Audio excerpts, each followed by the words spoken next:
Alright, ready. So here we are going to discuss about this quantum computation, and let us start from the basics. Okay. So first, what is meant by this quantum system? First we will start with this quantum system. What is a quantum system? 1 minute.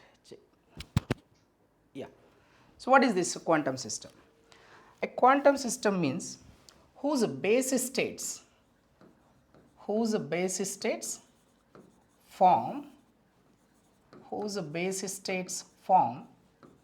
a vector space over complex numbers. That means generally whenever we are describing the vectors, regular 3-dimension velocity, acceleration, all these things, we will take the constants as a real numbers. That's why we will call it as a real space. But here our vector space is defined over complex numbers, means simply our amplitudes, our constants, or everything belongs to these complex numbers. Right. Now what is this vector space? Whatever the vector space we are taking here, it is satisfying few properties. First one, generally it is an infinite dimension, but we are taking finite dimension.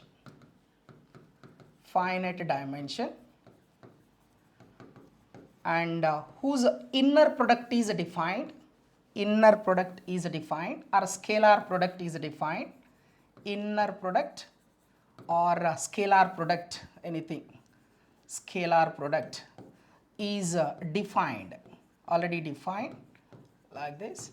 Okay, and that's it. So a vector space is simply, here we are taking only finite dimension, and whose inner product is already defined. Inner product means it's quite similar to our dot product, a bar dot b bar. It's quite similar to that. Okay, and this vector space we are defining as a Hilbert space. That's it. So finally, what is a Hilbert space? The Hilbert space is, because if you want to define any quantum system, we need a space, and here we are taking that as a Hilbert space. So finally, what is the Hilbert space? A linear vector space, over complex numbers. So here I explained what is, sorry?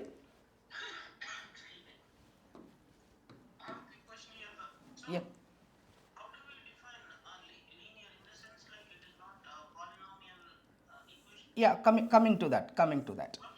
So first here I defined a vector space. First of all, what is a vector space?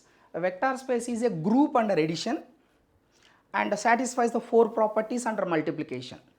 Distributive, associative, something like that. 4 properties will be there in the multiplication, and it must be a group under addition. That is called a vector space. Okay.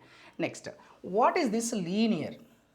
Why we have taken this Hilbert space as a linear? That's the question now ready. Okay, let me describe here. Okay, finally, the quantum system, whenever you are defining a quantum system, we need a Hilbert space. Simply the element of the Hilbert space is nothing but a quantum system, or a quantum system is represented by an element which belongs to Hilbert space. I think this point is clear. So finally, we are representing the quantum system as simply an element in Hilbert space. That's it. Or sometimes we call it as this element is nothing but the state vector which belongs to this Hilbert space. Fine. Okay, now I am taking a Hilbert space, just an example, then you will understand what is meant by linear. So this is my Hilbert space. Now I am taking the dimension, I already defined, my Hilbert space dimension is 2.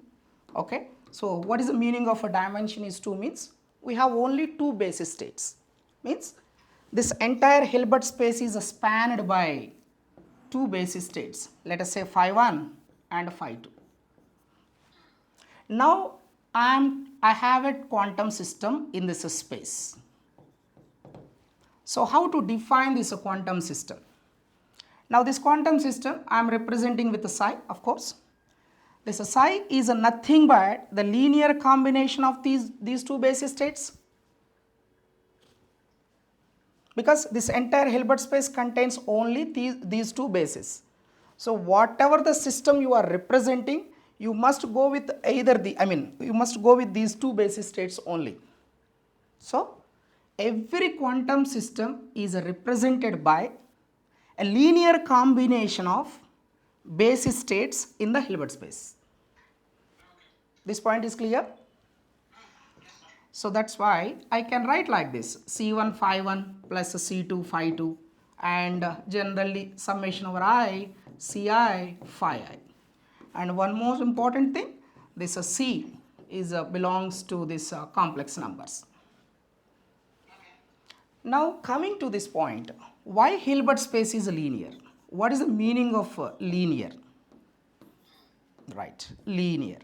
Okay, so now my Hilbert space is spanned by basis vector. It's very clear.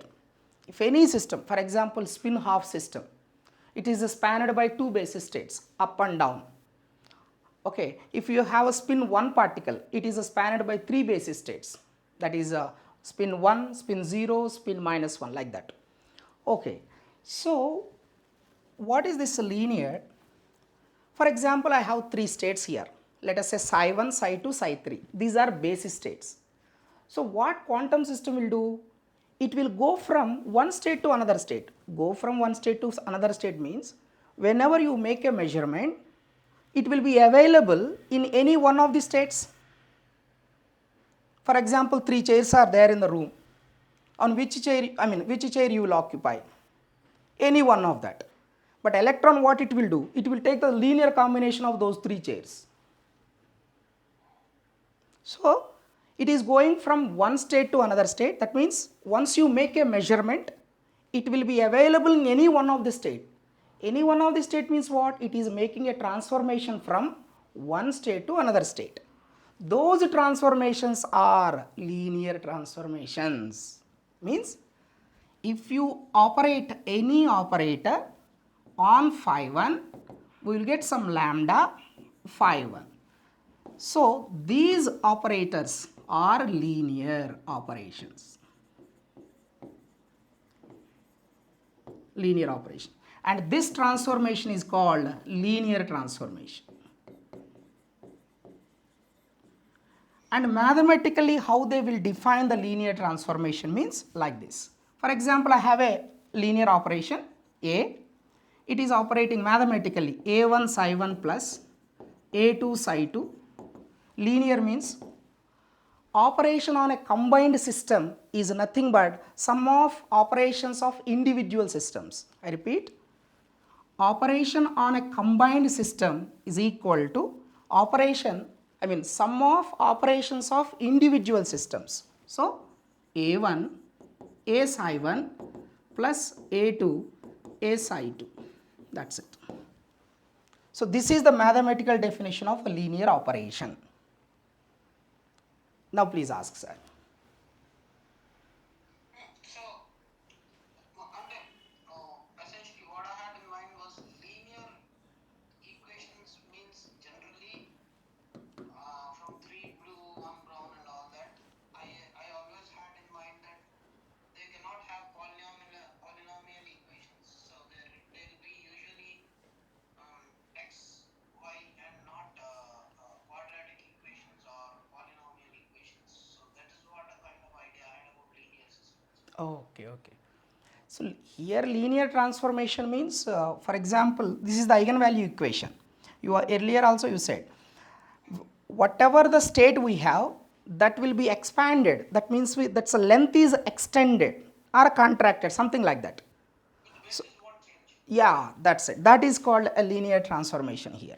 And of course, basis change means it's not an eigenvalue equation. For example, more generally, A psi 1 equal to lambda psi 2. So this is not an eigenvalue equation, but the transformation is linear. So that's why what I am saying is, once our Hilbert space is spanned by some basis vectors, your system must be available in any one of the states. There is no other possibility. Definitely. So whenever it is going from one state to another state, that transformation, whatever we are doing, that transformation is nothing but linear transformation. That every linear transformation is represented by a matrix, square matrix. Sir, one more thing I wanted to point out. Yeah. I actually watched a video. The difference between the Euclidean Yeah. space or the vector space Yeah. and the Hilbert space is Euclidean. We have three bases, that is x, y, z, and Yes. such. Yes. But the definition of a Hilbert space is, though the human mind can't see it, the Hilbert space has infinite dimensions, and each basis is orthogonal to each other. Yes, yes, yes. I am coming to the next point, that only. If this linear is clear, I will go to that only first. Yes, sir. Yes, sir. So linear is clear, linear definition, everything is clear. Sir, vector space is infinite, sir, but in our quantum computation, whatever the space we are taking, that is a finite dimension only. Okay, because our systems are discrete. So that's why it should be finite. Okay? Right. Fine. Okay, so now we want to see what is this Hilbert space and how to visualize this. Okay, Hilbert space. So finally, The reason why we don't use integration, because integration we will do summation for continuous values. But yes, that also I will explain. yes. That is one of the postulate actually. That also I will explain. Right. Hilbert space. So finally the Hilbert space definition is a linear vector space, means whose operations are linear. A linear vector space over complex numbers. Over complex numbers. And one most important thing, whose inner product is defined. Whose inner product is defined. Input anukuntaremo, inner product. Let us say inner product. Inner product is defined. Okay. Now what is this Hilbert space? Okay, fine. So please come back to this Euclidean space first. I have a real space. Now forget about this Hilbert space.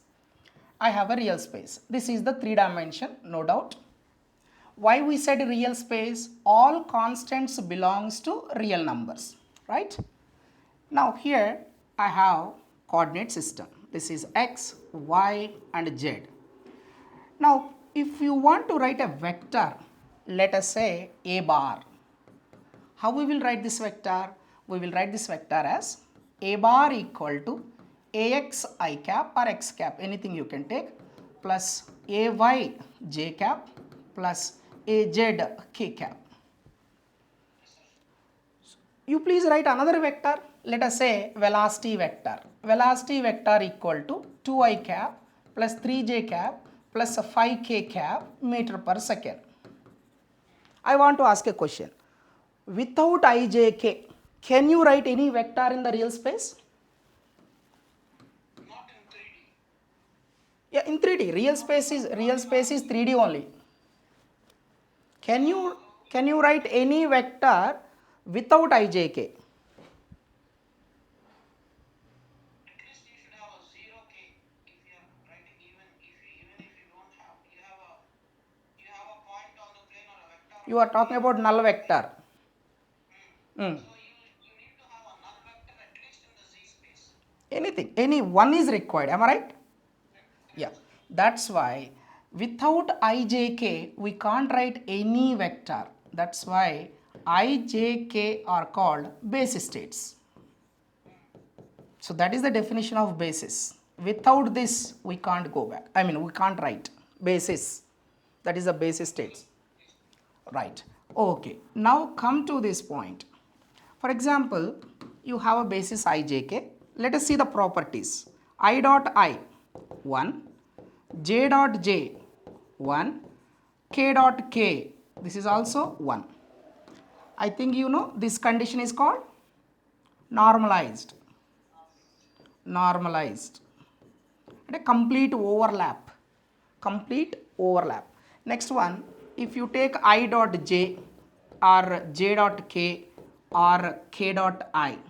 So it will be 0, sir. That means what? Orthogonal. Right? Right. So our basis is satisfying two conditions called normalized and orthogonal. That's why this IJK is a basis which satisfy orthonormal condition. Is it okay? Orthonormal condition. Fine. Remember, sir, all basis states need not to be complete. All basis states need not to be complete. But the basis states which satisfies, this is very important, normalized and orthogonal condition, that basis state is said to be complete. Can you come again, sir? Well, I will tell you. So this is the basis state. Okay, these basis states satisfy which condition? Orthonormal condition. That means they are satisfying the orthogonality as well as normalized, right? That basis is called complete. If this condition is satisfied, this set is called complete. Now you got a doubt. What is meant by complete? No other basis is required. No other state is required. Only 3 is enough. Now you got another doubt. If it is not complete, what we will do? We will make it complete.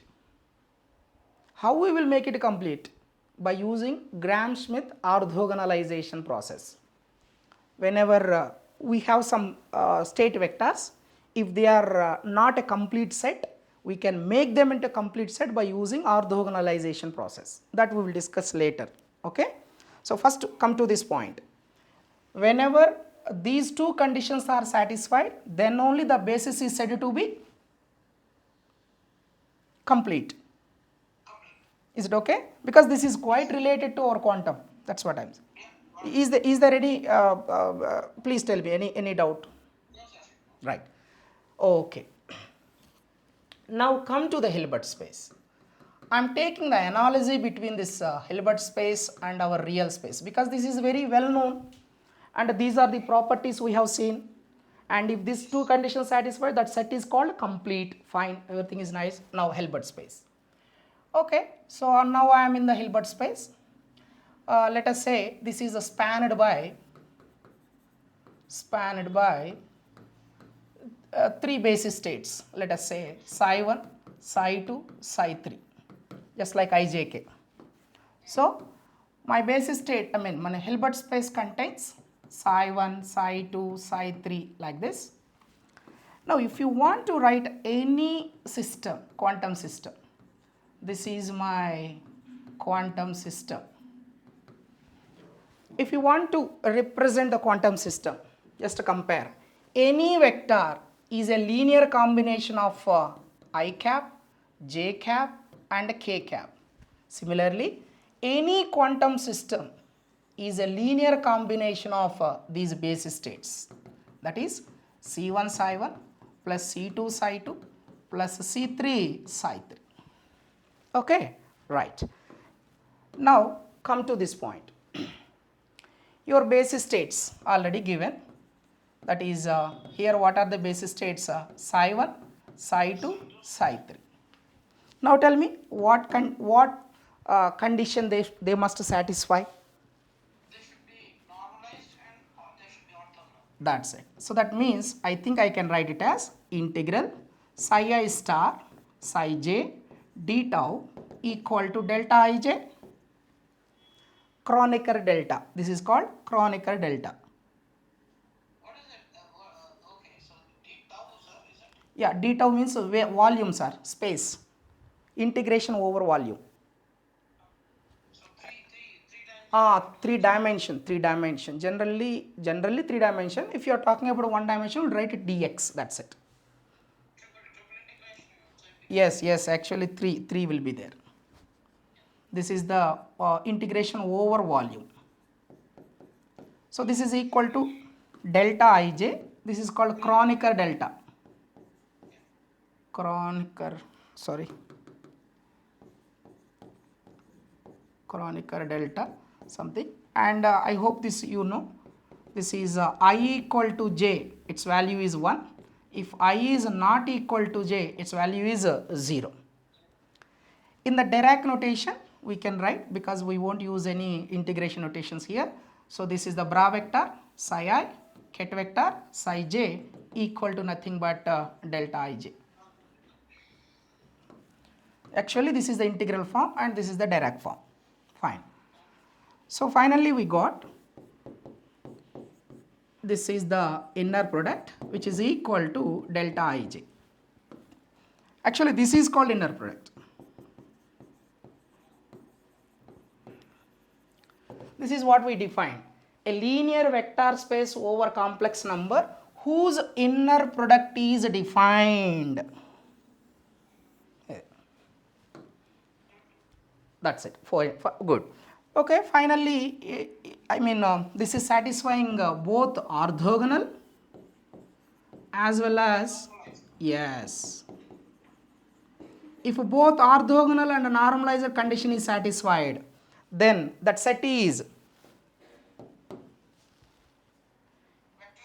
no. If these two conditions satisfied, that basis states are called complete. So here our basis is complete. Please remember this, very very crucial.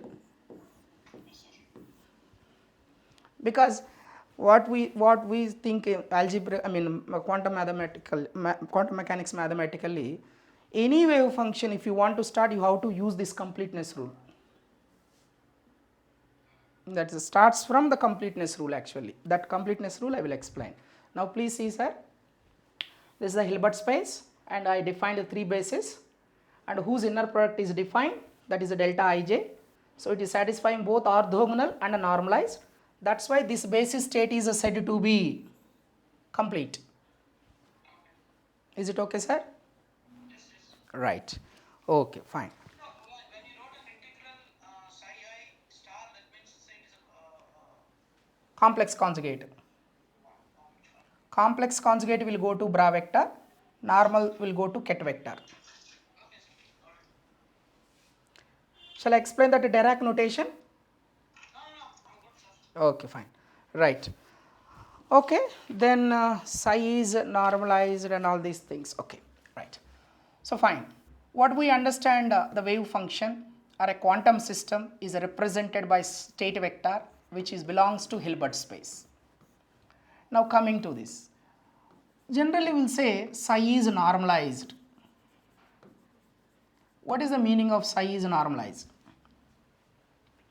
Okay. Now see, now here I already defined psi is equal to C1 psi 1 plus C2 psi 2 plus C3 psi 3, right? Okay. Now let me take the integration. Integral psi star psi d tau. D tau means generally 3 dimension will do. If it is a 1 dimension, dx you can write, or dv also you can write, no issue. If you are having, yeah, dv volume, that also can be possible. Okay, now I am multiplying psi star.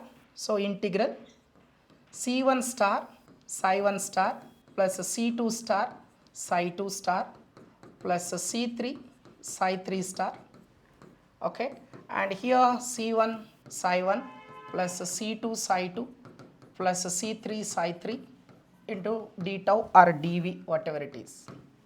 Now see, sir.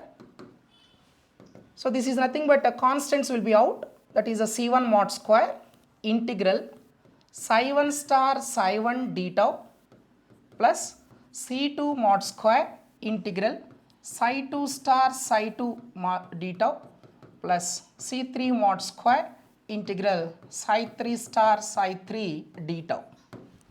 Sir, why you have not written another 3?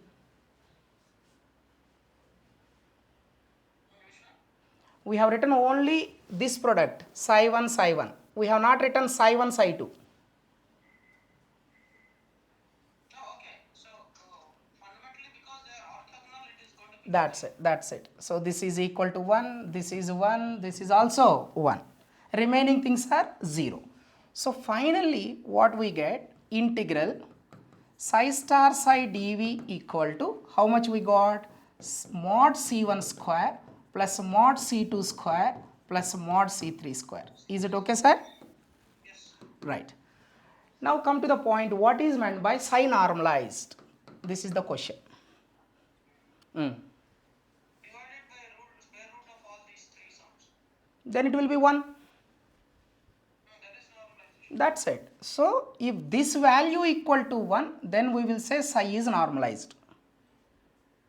So finally we can say if integral psi star psi dv equal to 1, then what we will say? Psi is normalized. Okay. So just take this condition as like this. So that implies what? Mod c1 square plus mod c2 square plus mod c3 square equal to 1. So sum of squares of constants is equal to 1. Okay? Have you seen this anywhere in the regular mechanics or real space? Unit vector. Unit vector. Right. So psi is a normalizer. Then what is the physical significance? Okay, psi is a normalizer, integral equal to 1, sum of squares of amplitudes equal to 1. This is nothing but sum of squares of amplitudes. Sum of squares of amplitudes. What is the physical significance? Right, come to this. For example, now I am a particle, classical particle. Now I am moving like this. Okay, so you can find my position exactly at x1 or x2 or x3. Am I right? That means what is my probability classically? Classically, what is my probability at this location? 1. At this location, 0. Because I am a classical existence, that's why we can find the probability either 1 or 0. Am I right, sir? At a given point. Yeah, at a given point. That's it. Now come to the quantum description. For example, I am an electron, I am moving. How we will describe? So whenever a particle is in motion, for example, a particle, let us say electron. This electron is in motion. How we will describe this in quantum mechanics? For example, if a particle is moving, that will be visualized, how it is moving, how to visualize means, it's simply represented by motion of a wave packet. Once again, that motion is described by a wave packet. What is a wave packet? Sir, the terms idea on the kada? You have idea? Right. So the wave packet means simply just like this. Sine wave. Like this. And here we will be having the superposition.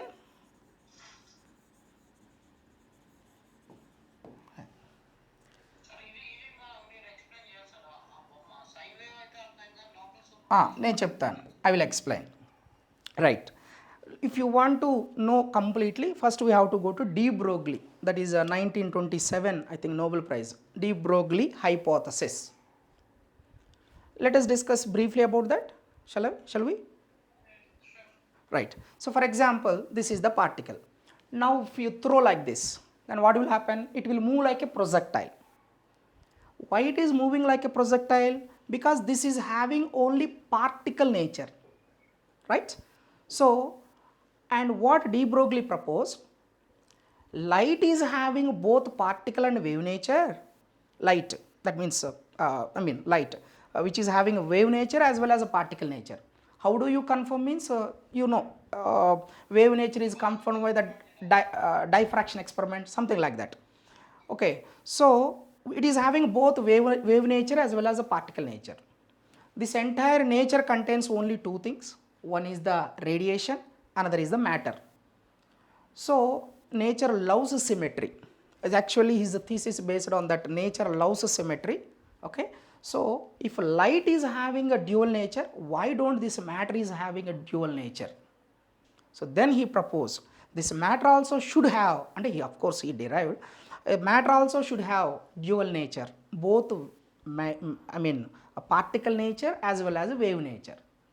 Now you can ask a question, sir, if you throw this pen, it is moving like a particle, why that wave nature is not there? The reason is the wave nature is not prominent. Why wave nature is not prominent? Its wavelength is very less. Okay, right? So why wavelength is very less means de Broglie explained lambda of any moving particle is given by h by p. Now you are taking this as a 1 gram or something like that. That means what? This is the order of the Planck's constant.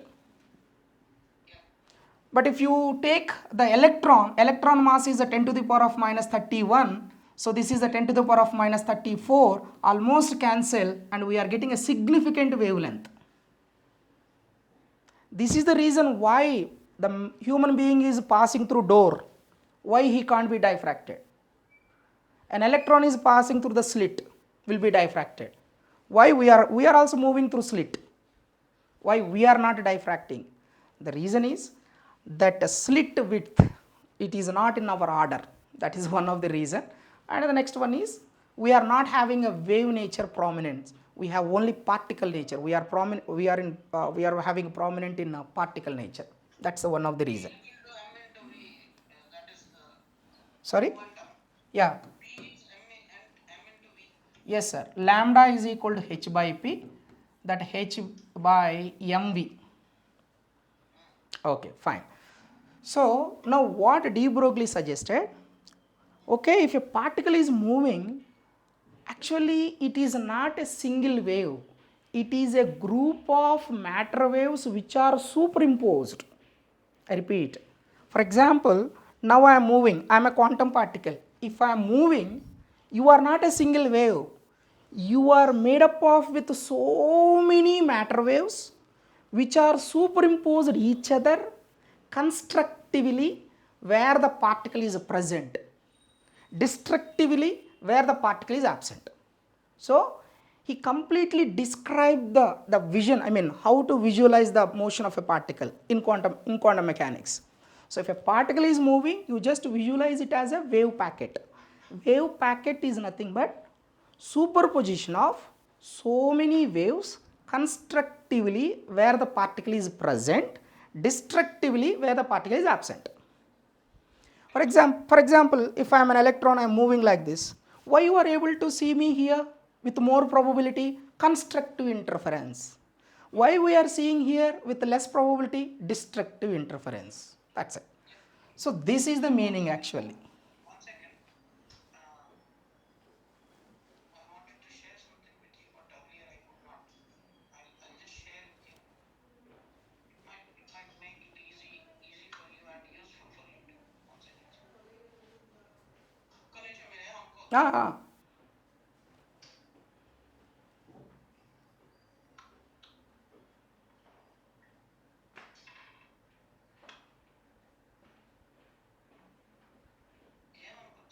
Okay, carry on.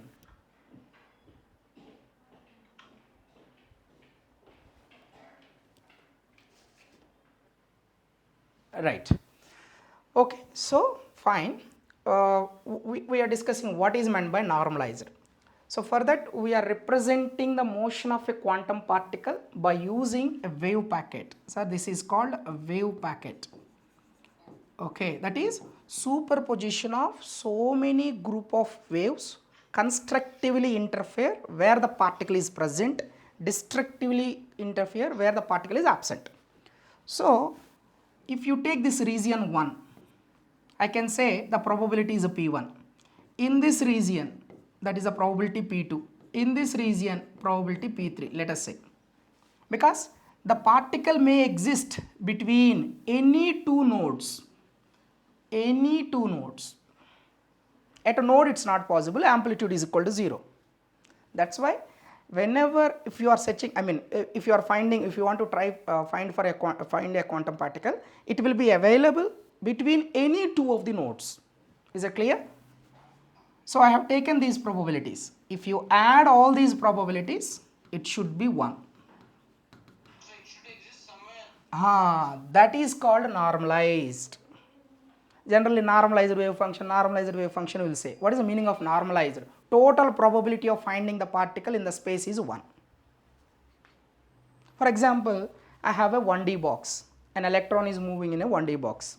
I have written a wave function. Somebody asked, why you have not done normalization? If I have not done normalization, what will happen? Probability will be greater than 1. So if I normalize the wave function, then only the total probability of finding the system in the given space is 1. I hope you got that physical significance. That principle that you explained, can you explain that again, showing in the diagram? So Which one, sir? where, yeah, Yeah. that particular principle. Hmm. Can you just reiterate that? What I am saying is probability of you are talking about example 1D box, right? No, sir. This one. Okay, right. So now here the constructive interference and destructive interferences are there. That means amplitude is keep on changing in the region.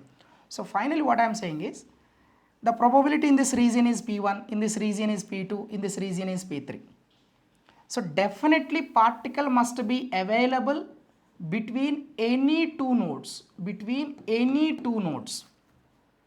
If you take the sum of those probabilities, it must be equal to 1. Then only we will say the psi is normalized. This is what I am saying. That means to say it has to exist somewhere. Yes. So what happens to the yellow waves, sir? Are they actually a summation of so many waves? Yeah, it's a superposition of group of waves. Superposition of group of waves. Actually, I will tell you one more thing. This white color, you just take it as a group, sir. And this yellow color individual called phase velocity. This is the group velocity. That means individual waves are moving with their own velocities, all of them grouped together, and that entire group is moving with a single velocity called group velocity, which is nothing but the particle velocity. I said here electron is moving with a velocity v. If you represent the electron with a group of waves, that group of waves must be equal to, that group of waves must travel with a velocity which is equal to v. That's why a particle is represented by a wave motion. That entire group of waves are also moving with some velocity. I will tell you a small example. If you take a stone and throw in the pond, what will happen? Some waves are moving, but entire group is also moving. That entire group is carrying always momentum and energy. That's why group velocity is nothing but rate of energy transfer, rate of momentum transfer, we will say like that. Similarly, individual waves are also moving and the entire group is also moving, but that entire group represent a particle. Oh, that's why we are using quantum Fourier transformation to actually break down all these waves into individual ones. Yes, individual. You are combining, first combining and breaking again. Yeah. So ఇప్పుడు నాకు అర్థమైంది Fourier transforms ఎందుకు వాడుతున్నాం. Okay, sir. Right. Okay, fine. That's it. So let us take a small example, then you will understand. Okay. So here let us say psi is equal to some of psi 1 plus 2i psi 2. That means I have two basis states, psi 1 and psi 2, and they are asking what is the normalization constant. Find normalization constant.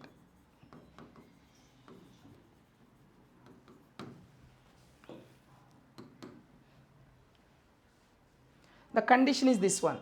If it is normalized, sum of squares of amplitudes must be equal to 1. Why you are making mod? Because it's a complex number. So first let us check whether it is whether it is a normalized or not. What is its coefficient? 1. Mod 1 square. What is its coefficient? 2i mod 2i square. So this is equal to 1 plus 4 which is equal to 5. If it is equal to 1, then only it is normalized. Now is it normalized? No. Then how to make it normalize? Then the normalization constant is simply 1 over under root whatever you got the answer 5, okay, that's into as usual psi 1 plus 2i psi 2. Okay. So this is nothing but normalization constant.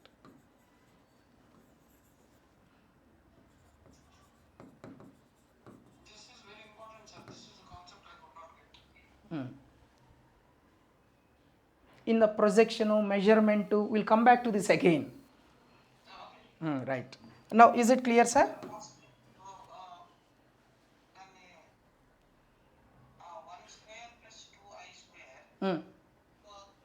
అది తీసుకుని దాన్ని just square root చేయాలి. అంతే అంతే అంతే అంతే sir. Simply for example finally I can say like this, you have a psi 1 plus b psi 2, sir. What is the normalization constant? 1 over under root mod a square plus mod b square. So this is the normalization constant. So in the Fourier transform also we will do the normalization. Without normalization we won't proceed actually, because total probability should be 1. That's the meaning. Right. Okay. So let us close this Hilbert space with an example. So if you go back to the beautiful screen where you put the wave picture. So ఇక్కడ the concept we just did of square root of 1 square plus 2 square whatever it is, ఆ బద్దల మధ్యలో రెండు బద్దల మధ్యలో I don't know what we usually call it, I keep forgetting that. దాన్ని ఏమంటారు sir? ఏదండి mode అంటారండి, mode. దాన్ని ఇక్కడ ఈ బొమ్మలో చూడాలి అంటే ఎలా విజువలైజ్ చేసుకోవాలి సార్? నేను ఇప్పుడు మనం ఇది క్యాలిక్యులేట్ చేస్తుంది ఇది ఎలా విజువలైజ్ చేసుకోవాలి? ఓకే, అర్థమైంది. So wait a minute. So here we are writing the wave function, am I right? Wave function of a quantum system. Again this complete wave function based on the 3 basis states, because we have already taken an example of Hilbert space 3 basis. అది 4 basis 3 basis 7 basis 10 basis does not matter. So whenever it is as 3 bases, we will write like this: a psi 1 plus b psi 2 plus c psi 3.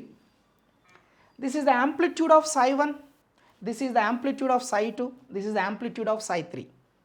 Okay, and now if you want to see this, that is the sum of squares of their amplitudes must be equal to 1, because this is the combination of only 3 waves. I mean not 3 waves, sorry, it's not 3 waves. Actually this is the different, okay, this is the phase velocities and this is the group velocities, and that entire wave function is again represented by the linear combination of 3 basis states in the Hilbert space.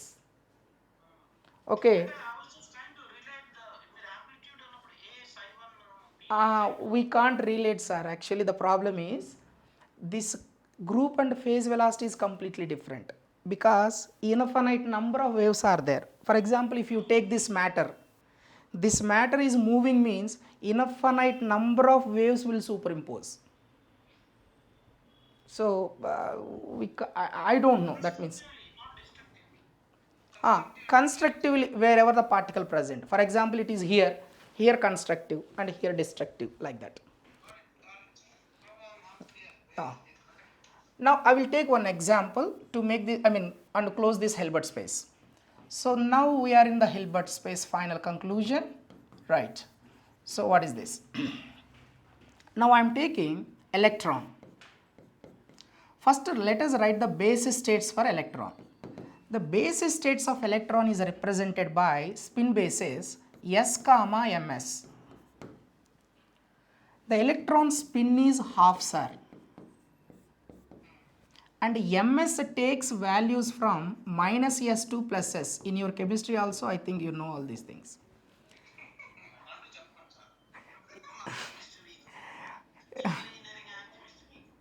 Different. Sorry. I'm sorry. Chemical engineering లో Ah, chemistry ఉంటుంది కానీ people have a wrong notion chemical engineers చాలా chemistries మాకు కెమిస్ట్రీతో పని లేదు. okay. Sorry. Right. Right. Second year లో ఉంటుంది sir organic inorganic అని Ah. మొత్తం ఇంజనీరింగ్ అంతా pure math. Okay. So I will tell you what is the MS also then. Okay, right. This is the spin of the electron. Spin of the electron is half. What is this MS? I will tell you. Whenever we consider the electron motion in the hydrogen atom or any atom, electron is having two types of motions. One is a orbital motion, another is a spin motion. So if you are talking about spin, I am taking the spin angular momentum of the electron. This interesting, sir. Listen. This is the spin angular momentum of the electron. Whenever you are measuring the spin means you are studying about the spin angular momentum of the electron. According to this vector atomic model or spectroscopy, this spin angular momentum is always precessing about a reference axis. This is called one state. Or it will precesses like this. This is called another state. Means you know already S is equal to half. If you take the projection along the z axis, this is the z axis. Then here we will get a plus half, and another projection will be possible which is a minus half. So what we are saying is your electron will be either precessing in this state or it will precess like this. So what we are taking is this state we are taking as up spin, and this state we are taking it as a down state. So how we will represent this up state? Let us say up equal to, it's a spin. S already we know half. I told you it is represented by SMS, half, comma. What is its projection? Half. This is called up spin state. Down spin state. Always, so it is always the angle between the yellow line and the particles vector is always 45 degrees, sir. For electron.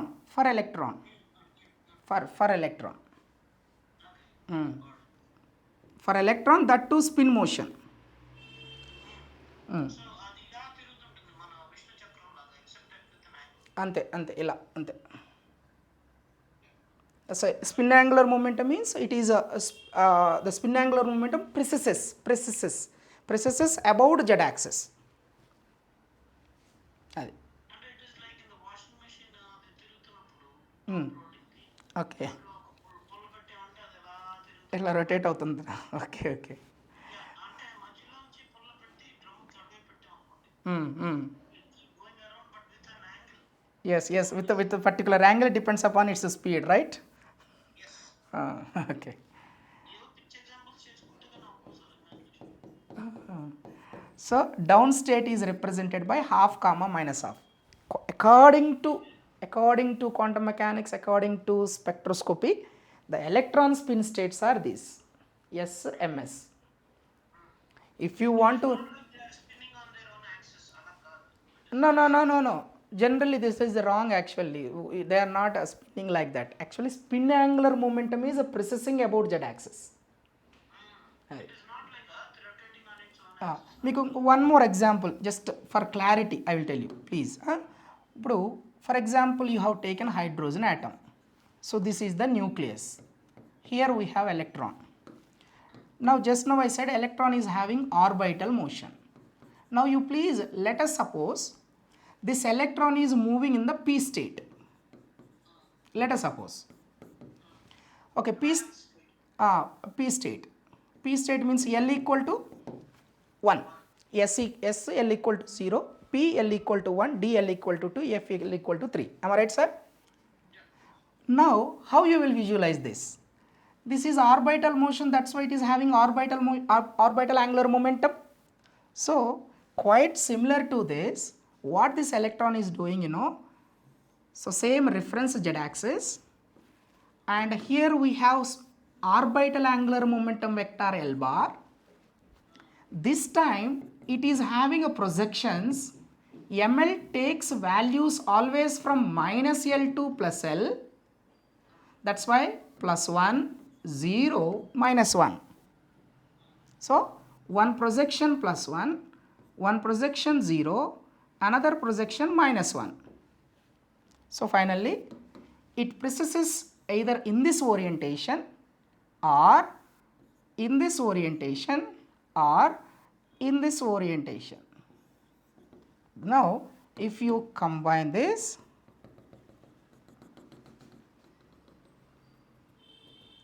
that's why we are calling electron is moving like a spherical shape or something. I mean electron is moving on a sphere something. Actually the orbital angular momentum either precesses like this or precesses like this or precesses like this. Definitely it will be available in 1 comma 1 state, 1 comma 0 state, 1 comma minus 1 state. This we call it as a px, py, pz. What happens to the orbital state where you put the nucleus on the top? Which ones are? Nucleus? So it doesn't go around the nucleus, then it is only doing this gans? No, this is everything is happening around the nucleus only. Nucleus as the origin, nucleus as the center, and it's happening. What I imagined is like, when you said it is orbiting around the nucleus, I thought it is like Earth orbiting around the No, sun, no, no, no. Earth rotating on its own axis. That is initially Rutherford, all these things, planetary model they consider, but after that the reality is a vector atomic model. This is a reality, vector atomic model. అంటే అసలు nucleus చుట్టూ అది భ్రమణం చేయదా sir? సూర్యుడు భ్రమణం మన earth భ్రమణం చేసినట్టు మనం ఇలా తిరుగుతుంది అనుకుంటున్నాం, యాక్చువల్గా అది ఇలా తిరుగుతుంది, either this or this or this. ఇప్పుడు మీకు చిన్న ఎగ్జాంపుల్ చెప్తాను, ఒక్క నిమిషం.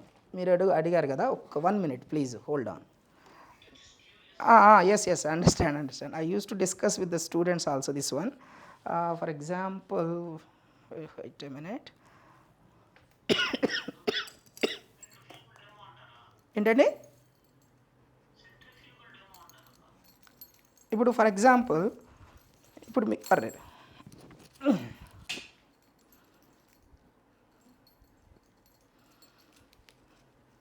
ఇప్పుడు ఒక పెండ్యులం తీసుకోండి మీరు, just like this. Okay, so this is simple pendulum, right? Okay, and this is the conical pendulum. Okay, what is spherical pendulum?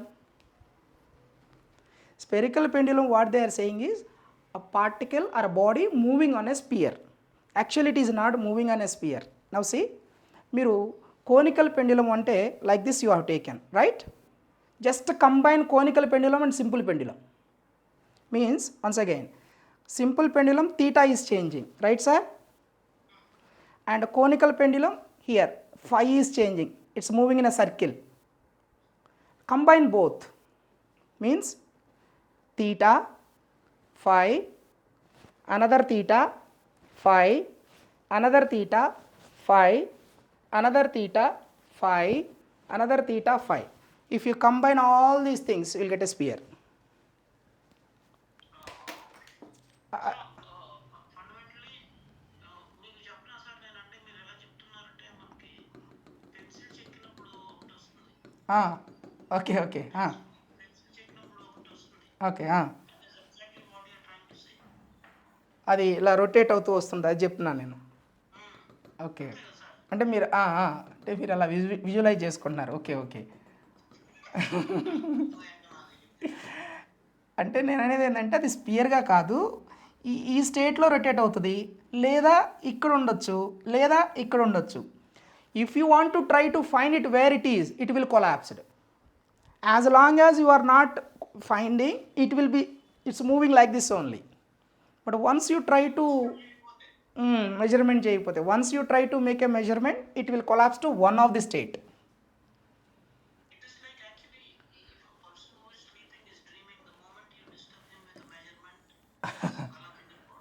Okay అంతే వన్స్ యూ డిస్టర్బ్ నాకు వేరే వేరే ఎగ్జాంపుల్స్ వస్తుండే but they actually stick in my mind. Okay okay ఇది యాక్చువల్గా motion of the if you combine this both orbital and spin that is the motion of electron in an atom that's the picture చాలా క్లియర్గా ఉంది ఏది ఆ pendulum and conical first I could not imagine now I get it. Okay okay conical అంటే play ఇలా ఇలా ఇలా move అవుతూ ఉంటుంది just like a co height పెరుగుతుంటుంది ఎందుకంటే పెండిలమ్ సిచ్యువేషన్ కూడా అవుతుంది.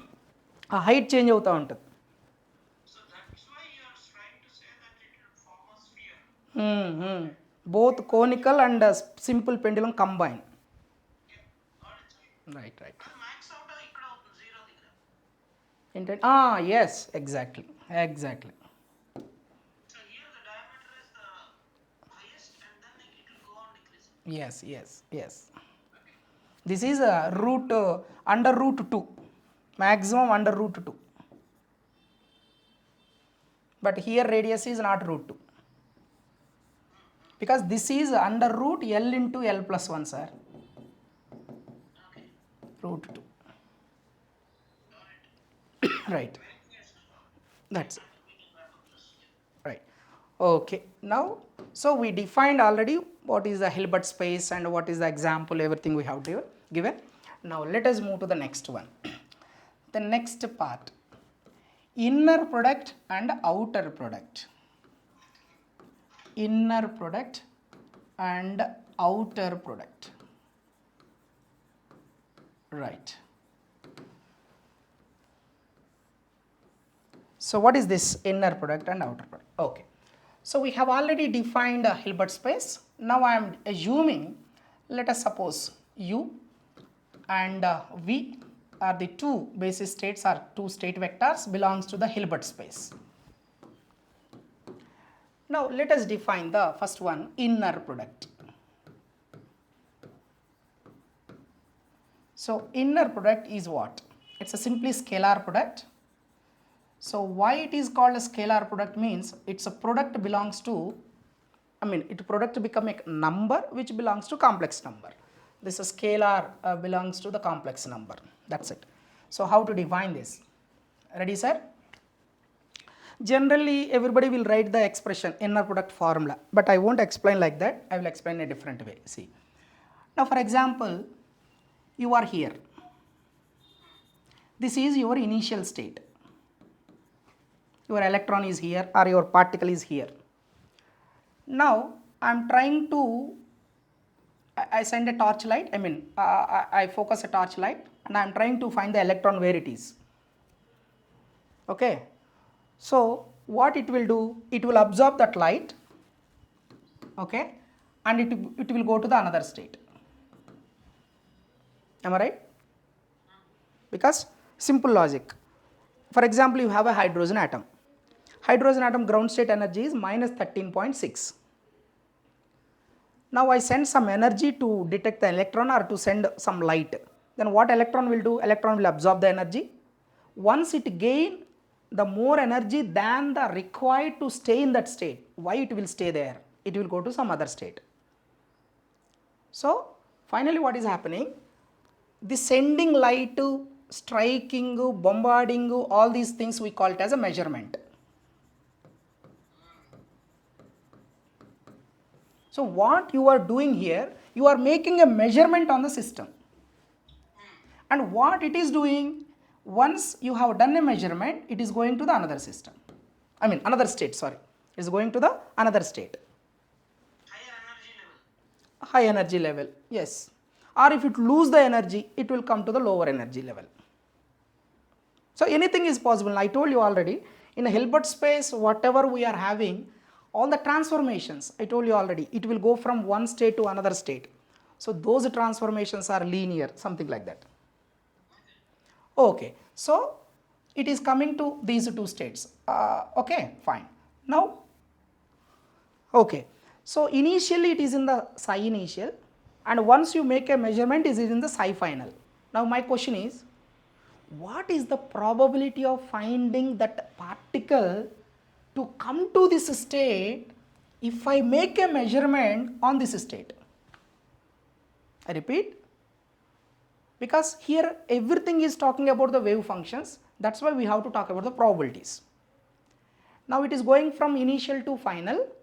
I am asking a question, what is the probability of finding the particle in that final state once you make a measurement on the initial state? This is the question. What is the probability of finding the particle or system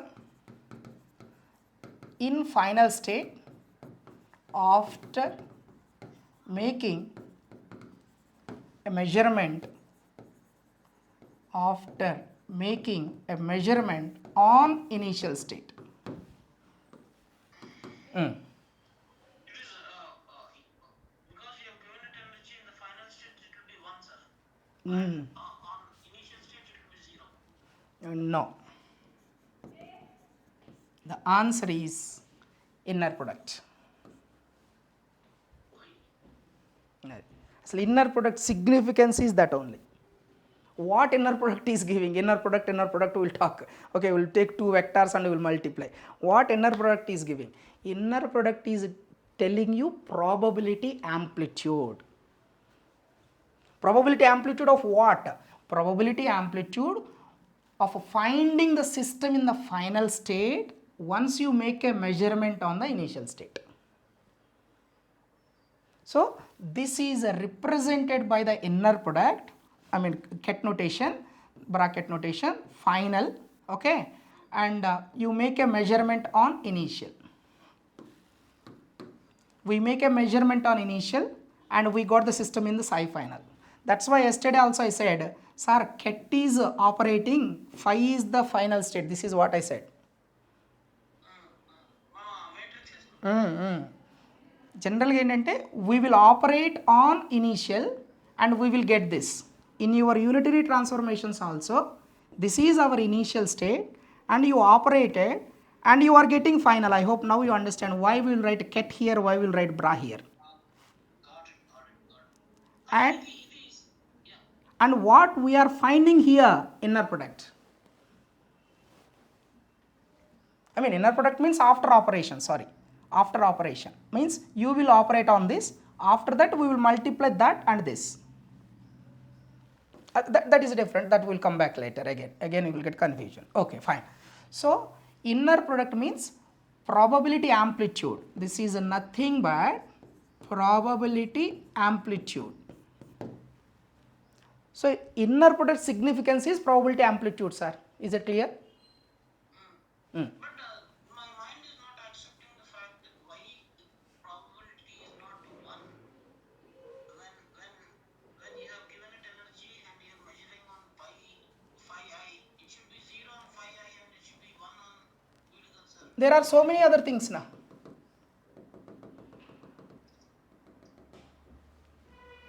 Some other basis states may exist. For example, you have taken 3 qubits, okay, so 8 states are there. So always the system is a linear combination of these 8 states or 3 states or 4 states now. Inner product 8 states to తీసుకోవాలి sir అయితే. మీరు అన్ని 8 స్టేట్స్కి తీసుకుని add చేయండి, you will get 1. డెఫినెట్గా 1 రావాల్సింది. I mean not probability amplitude, this implies probability. Probability is nothing but mod square. Psi final, psi initial, mod square.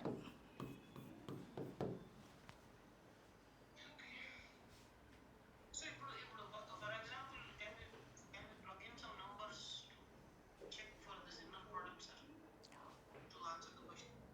Okay, so I will give you an example. Now take the qubit state. Qubit state is alpha ket 0 plus beta ket 1, right sir? Now tell me, in which state you want finally? 1.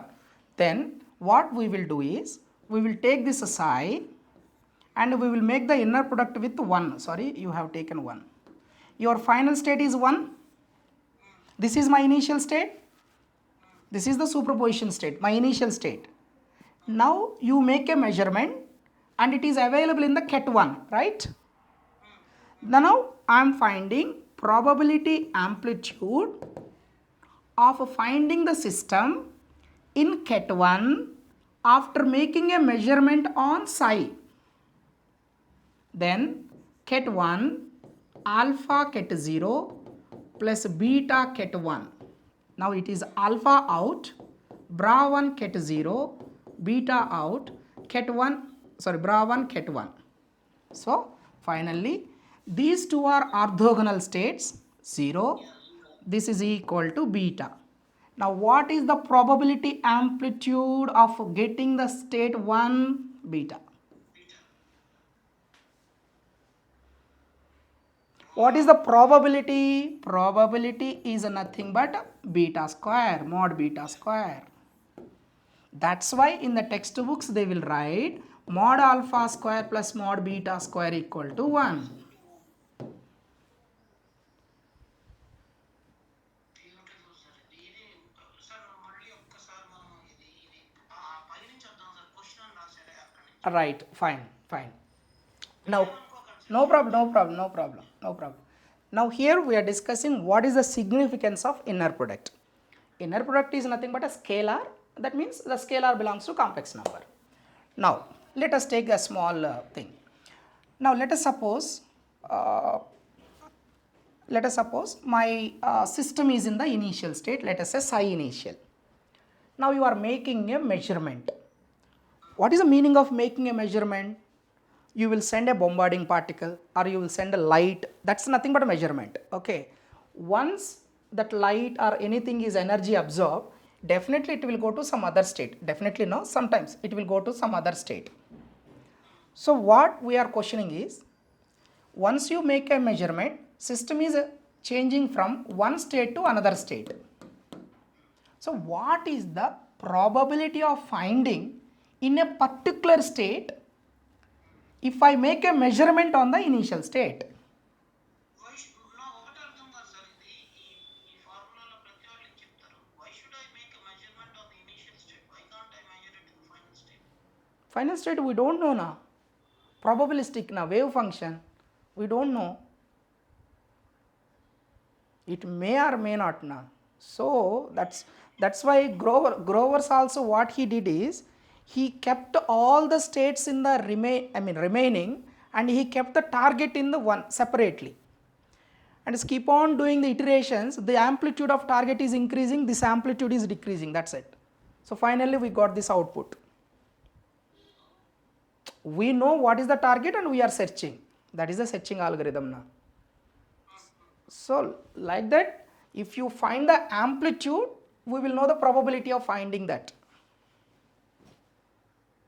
because we have to make the measurement on the initial state itself, every time initial state only.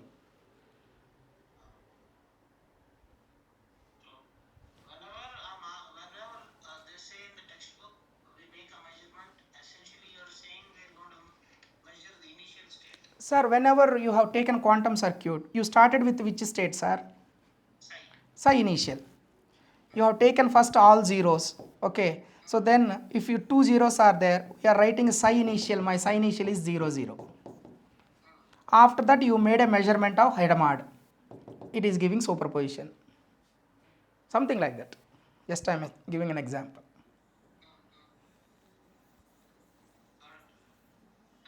What is Hilbert, sir? Rotation only na. You are doing a measurement only. You are operating Z, you are operating Pauli X. What is this? What are all these things? All these things are rotations only. Quantum gates are nothing but the rotations only, na? No. So psi I is equal to alpha of 0 plus beta of 1 that we put in a superposition. Right. This is my initial state, which is a superposition of 0 and 1. Okay. Then after that, I would like to find what is the probability amplitude. Okay. If I make a measurement on this, I have two possibilities. I may get 0, I may get 1. Now I want to find what is the probability to get 1. Then mathematically what we are saying is, whatever you want to find, keep it in the bra vector. Whatever you are measuring, keep it in the ket vector.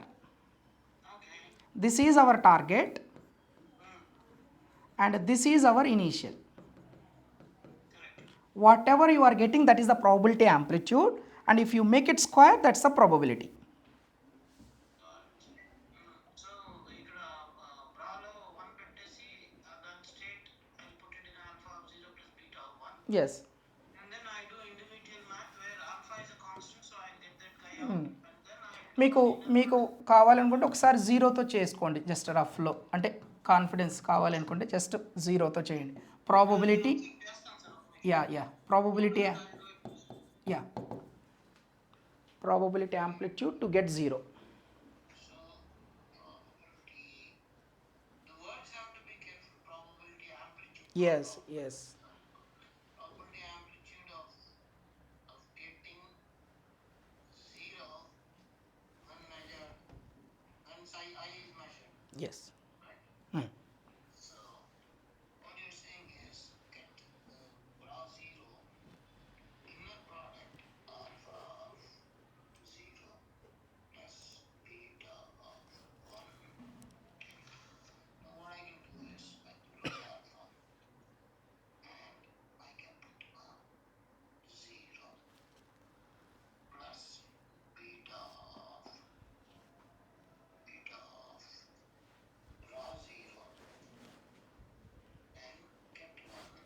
So this becomes 0 because they are orthogonal. And then this becomes get 0. No, this is becoming 1 because they're not orthogonal, but they're the same. So I get alpha. So probability is the mod of alpha square. Yes. And that should be equal to 1. That should not be equal to 1. Alpha always mod alpha square plus mod b square equal to 1. Okay. Alpha probability amplitude is alpha square only. What you got is right. 0 alpha ket 0 plus beta ket 1. Now if you multiply, you will get alpha. So probability amplitude. So this is a probability means mod alpha square. This is not 1.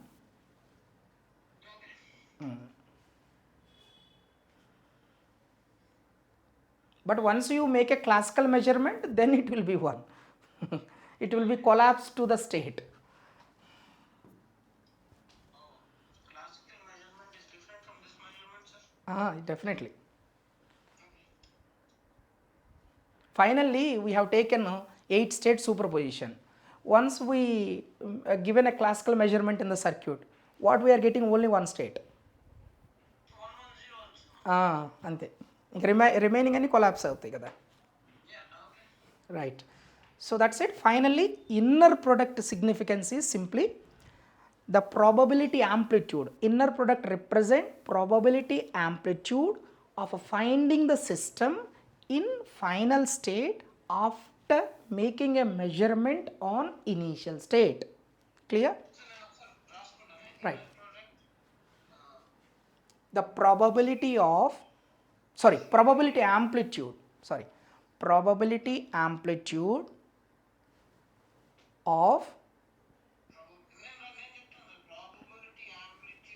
of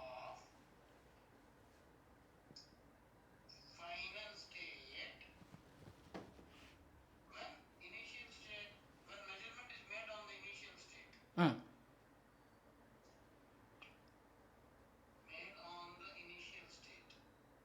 The probability is given by the modular square of the probability amplitude. yes. Right. Sir, small చూసారా breakfast టైంలో ఆ PDF files ప్రమాణం తయారు చేశారు. చూస్తాను sir. అంటే మనకి ఇక్కడ మేము స్లైడ్స్తో చెప్పాం కదా సార్. హై స్కూల్ వాళ్ళకి యాక్చువల్గా ఎంకరేజ్ చేస్తూ పెట్టిన కోర్స్ సార్ అది. ఓకే లాస్ట్ డే అనగా ఇవాళ ఎందుకో గూగుల్లో తగిలింది. Okay.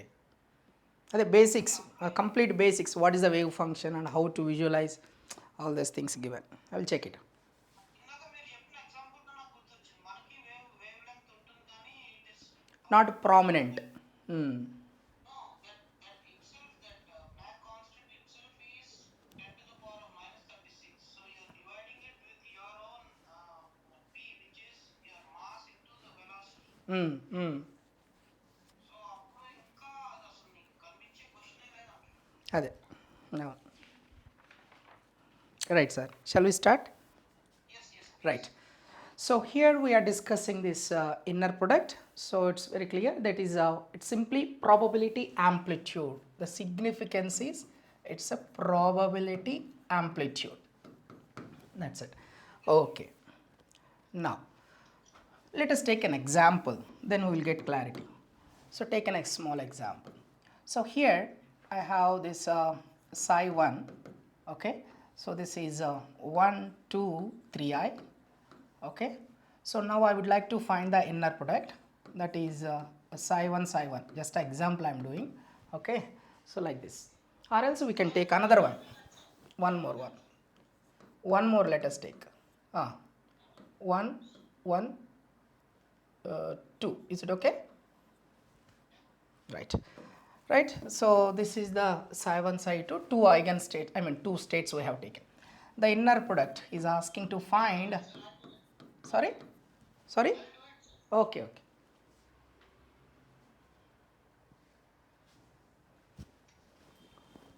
Find both psi 1, psi 2, psi 2, psi 1.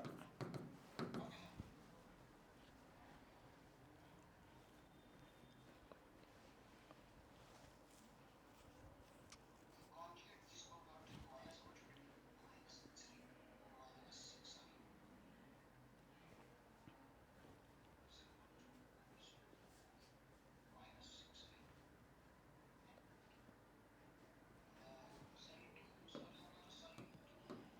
Psi 2, sorry అన్నారు,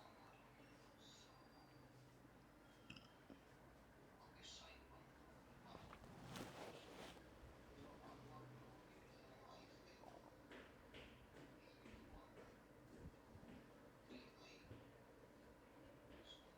So 1 more 2 i5 into 1 3i.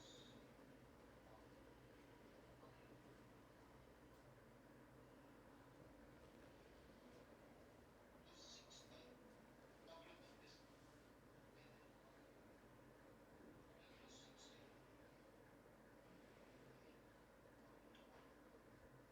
plus 6i. 3 minus 6i.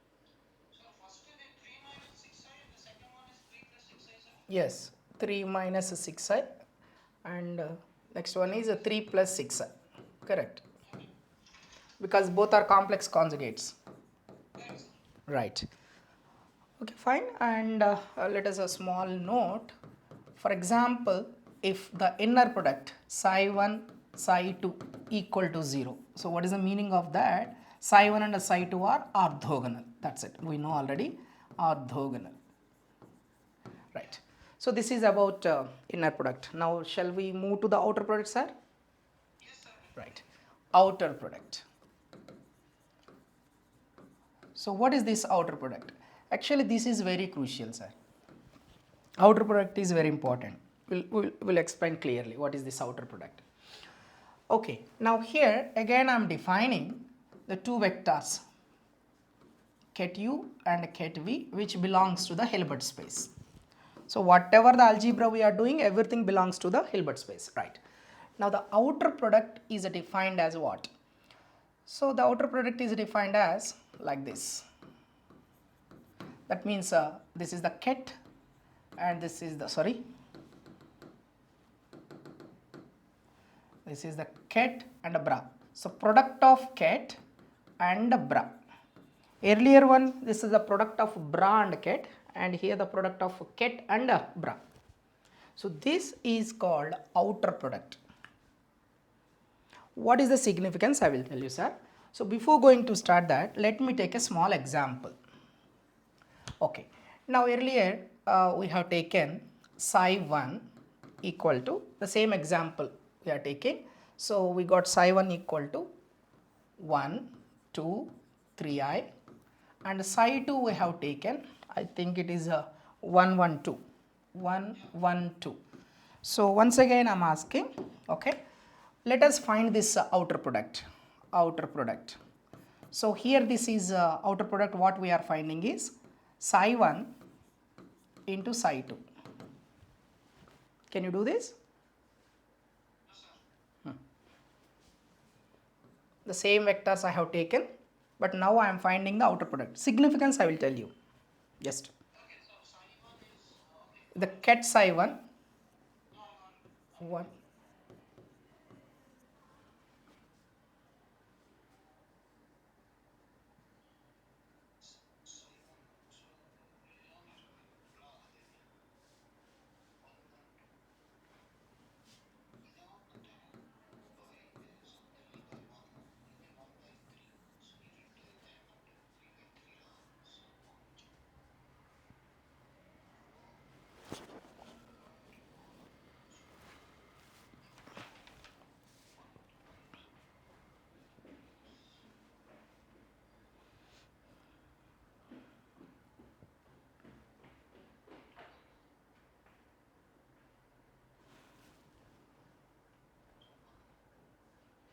give me 10 seconds. Yes, please.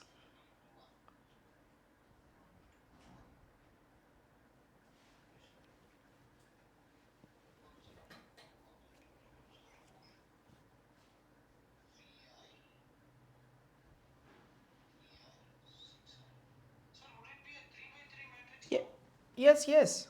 3 by 3 matrix. 1, 1, 2, Yes, 1, 1, 2, 2 to 4, 2 to 4, 3i, 3i, 6i. 3i, 3i, 6i. Correct. Right. So finally, what is this outer product? Outer product is giving you a complex matrix, right? That's it. Complex matrix. So shall we say this is an operator?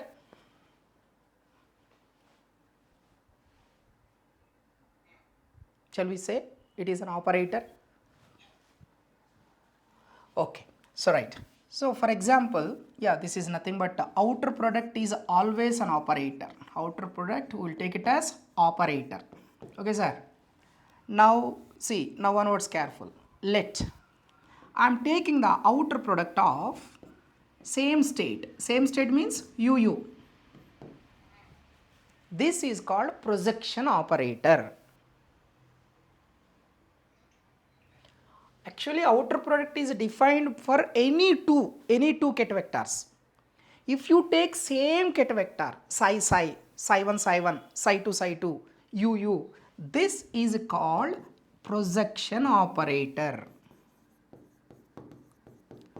If you want to understand more properly about this projection operator, I will go to classical mechanics once.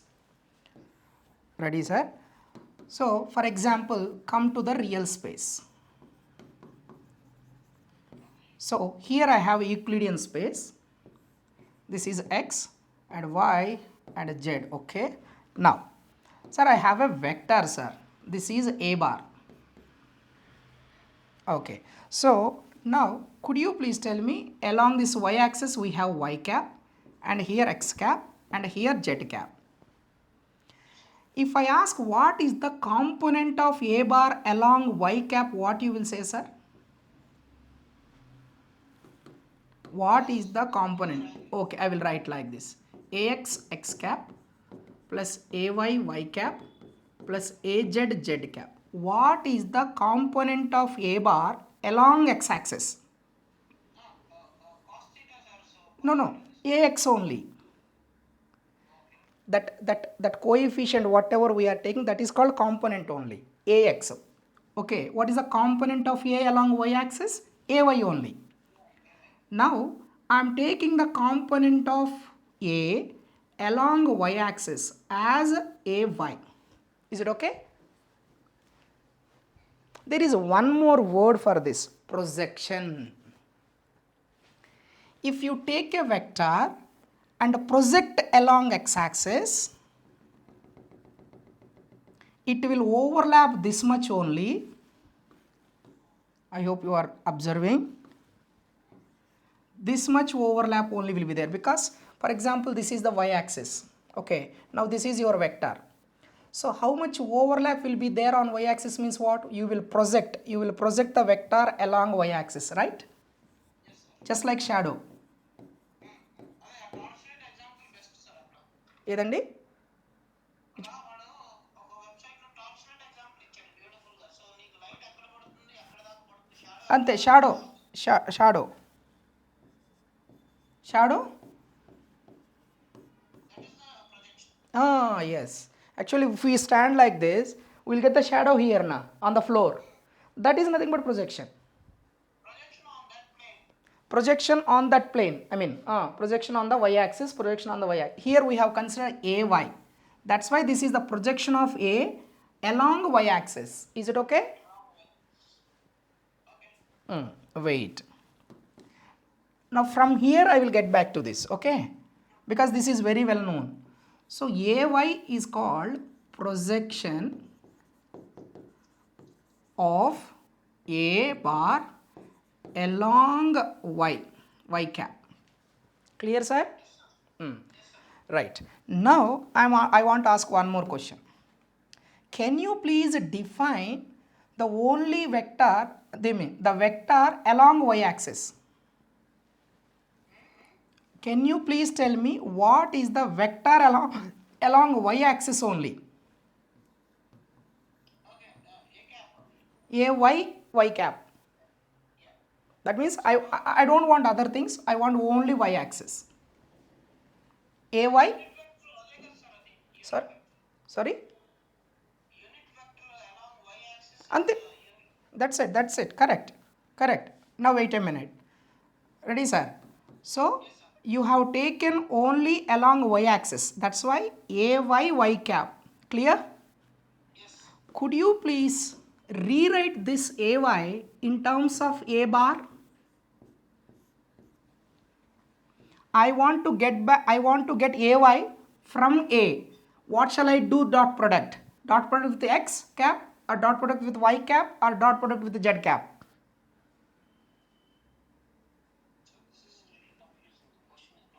One second. Wait, sir. Because if you understand this, I made that mistake. I was busy noting down. I will explain one more time. No problem. Now, projection you understand. AY is nothing but the projection of A bar along y-axis or over y-axis, right? Now, what is the vector term corresponding to, along the y-axis? Y cap, right? Now, what I am asking is simple. I don't want AY. Can you please rewrite this in terms of A bar? Some dot product. A bar is cos theta రాసుకోవచ్చు sir. No. అసలు cos థీటాలు ఏమొద్దు. నేను ఏమంటున్నాను, what I'm saying is you have a bar. Listen see. AX x cap, AY y cap, AZ z cap. Okay? Now what I am asking is A bar dot some dot product such that I want to get AY out. What you will do? So you move this x bar onto the a side, or No, I am making the dot product on both sides. okay, so it's not algebra then. Okay, I think question is not clear. 1 minute. This is A bar is clear, sir? Yes, sir. So what I am saying is I am taking this A bar totally as it is and asking some dot product such that I want to get AY only from this. I don't want AX, I don't want AZ, I want AY only. Then what you will write here? I can write the inner product now, sir, so that it makes it. Which vector? X kappa, Y kappa, Z kappa?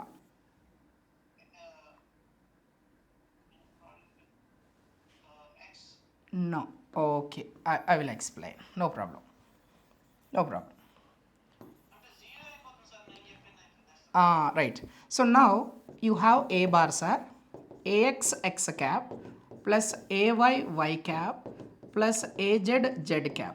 Now could you please find A bar dot x cap, AX x cap dot x cap plus AY, I hope you are observing, x cap dot y cap plus AJ x cap dot z cap. Is it okay, sir?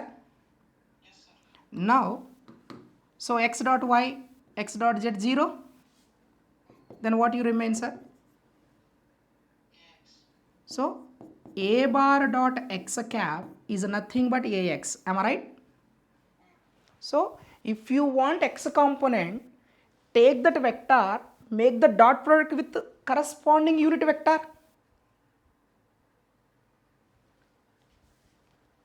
If you want AY, A bar dot y cap, remaining things will be 0 now.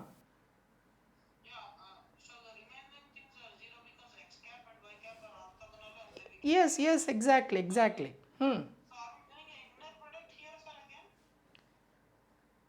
Which one? Yeah. A, అసలు inner product వద్దు. ఇప్పుడు మనం జనరల్గా real స్పేస్లో ఉన్నాం. Just will talk about the dot product.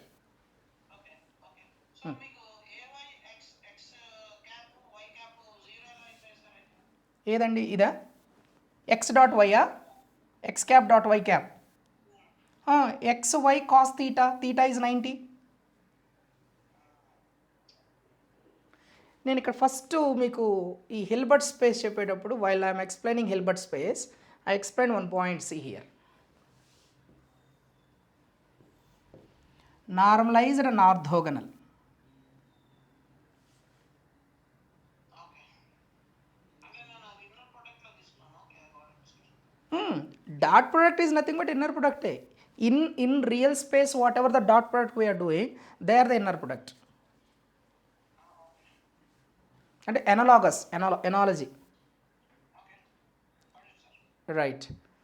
అక్కడ cos theta kick in అవుతుంది because it's pi by 2 because they are orthogonal. Yes, yes, yes. And hence cos pi by 2 is 0 and the whole thing goes to 0. So what I asked earlier question, now you have this vector ay y cap and az z cap. Okay, now I want only ay. What you will do? Take a bar dot product. Y cap. That's it. Okay, sir. Sorry, sir. I was a little slow. No problem. You understand na? I will write here one thing. A bar dot b bar equal to ab cos theta. Right. Maybe I didn't ask the question properly. I don't know. Okay. Right. Fine. Now, again, this is important, sir. Okay, again, this is x-axis, y-axis and z-axis. Okay, fine.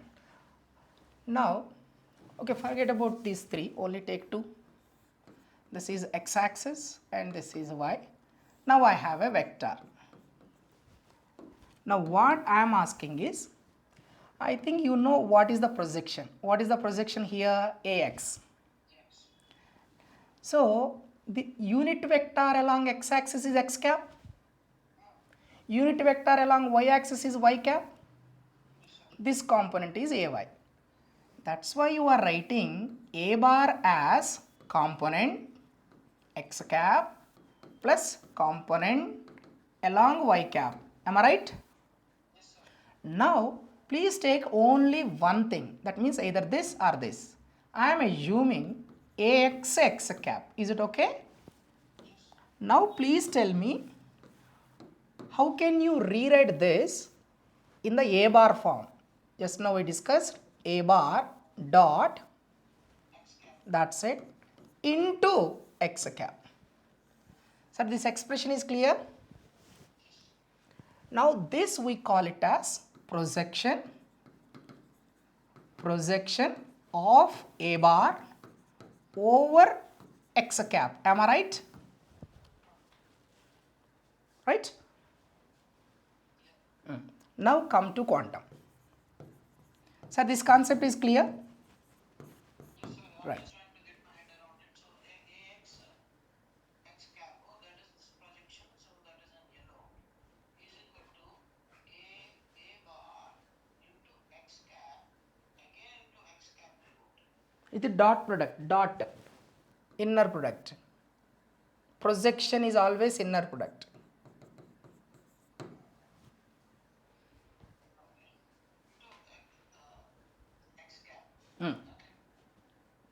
That's clear? If it is ay y cap, then a bar dot y cap into y cap. And I am not doing anything this x cap as it is. Only this ax is nothing but the projection of a along x cap, that is nothing but a bar dot x cap. Actually, what is the meaning of dot product, sir? A bar dot b bar equal to ab cos theta. This is nothing but a cos theta into b, right? In intermediate, we will study what we studied. A cos theta is called projection of A over B. The significance of dot product is this only. That A cos theta we have written like this.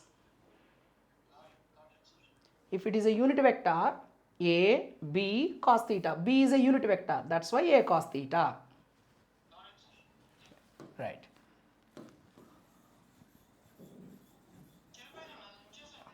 అవునా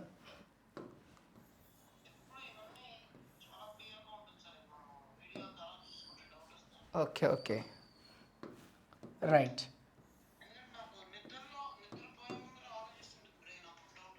okay so ఇంక మీకు ఇంకా clarity కావాలంటే this is nothing but A cos theta. Right, sir. Now come to the quantum. So just a few minutes back we defined a projection operator. Actually outer product we defined. Outer product I am taking u only. That means both states are same. Are you observing, sir? Right. Both states are same. And what I said, this is called projection operator.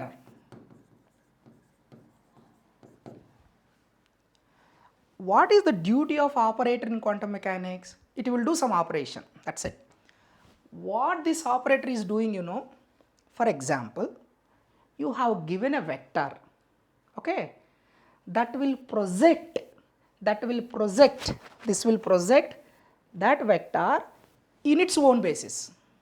I don't know how whether you catch this point or not. One more time. What this projection operator will do, it can project any vector in its basis or in its subspace, whatever it is, in its space. So suppose there is a unit vector x cap. Yeah, I will explain example.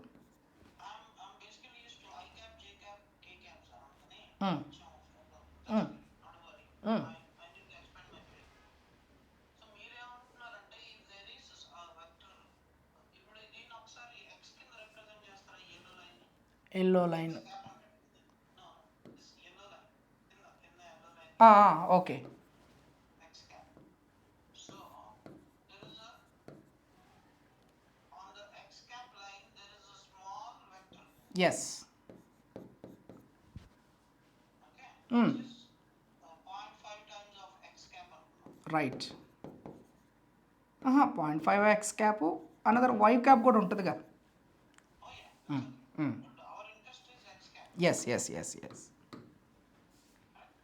what you are trying to say is if I try to project that 0.5 x cap onto itself, I am going to get some vector. I have to get a magnitude and a vector.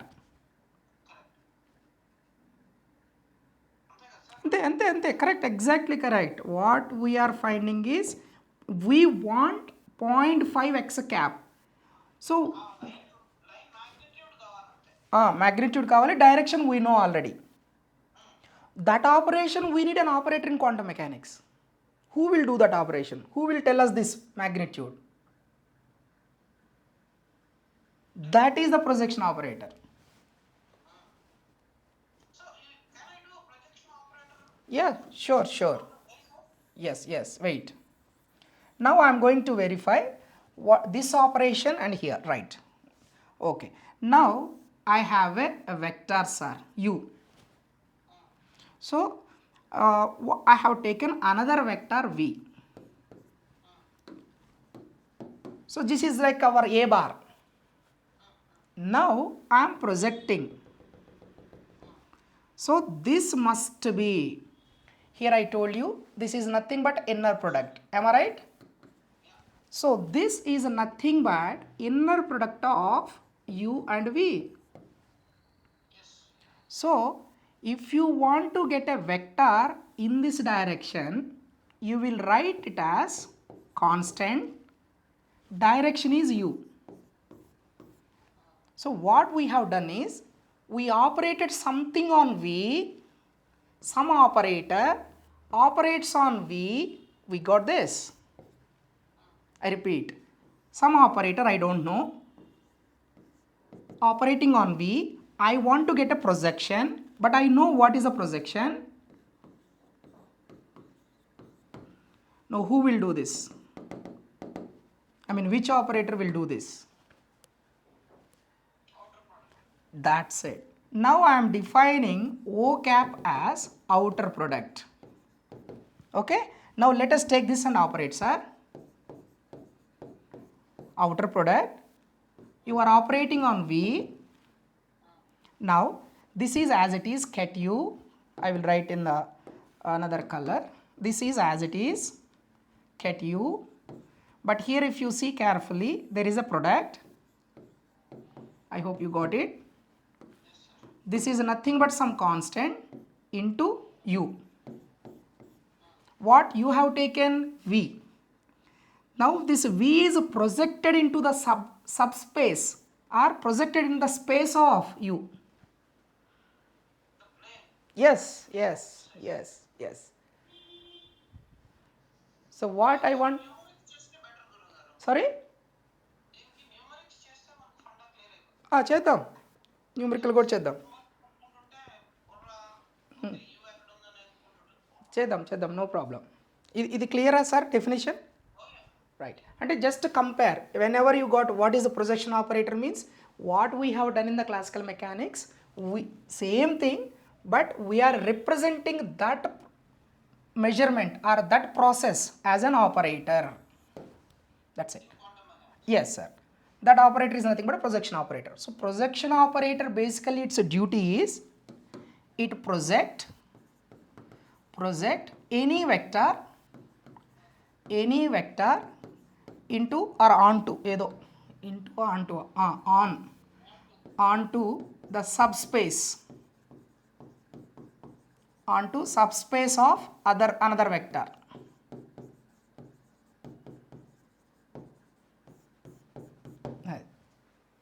Just like we have taken the projection of a bar along x cap. X cap is also a vector. Projection of a vector along another vector. Project any vector onto the subspace of another vector. Is it clear? Right. Now come to the example. Now earlier example only I am taking. Psi 1 is equal to, okay, anything we can take, 1 to 1, and psi 2 equal to 101, something like this. Now I am going to find the outer product. Oh, here we want to find the projection operator, right? Projection operator means what? We have to take same. That means I will do this and you can do that. So this is the projection operator. Yeah, okay, fine.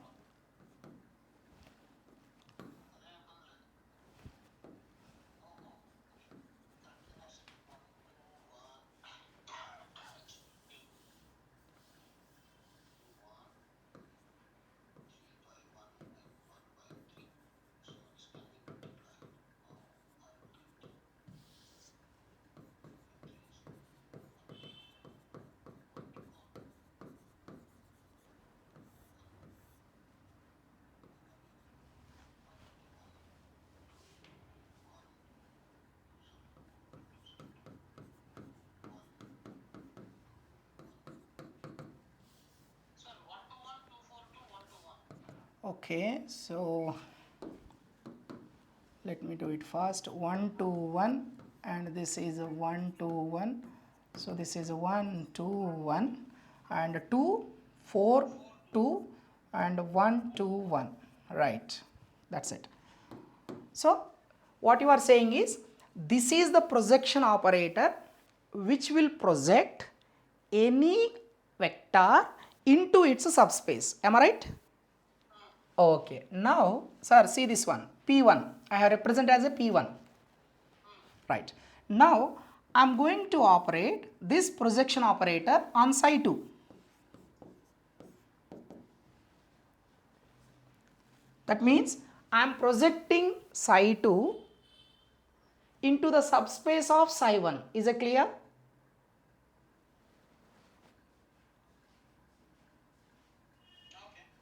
Then what is your P1? Your P1 is nothing but outer product of psi 1 and psi 1, okay, into psi 2. Fine. Now this is nothing but the inner product.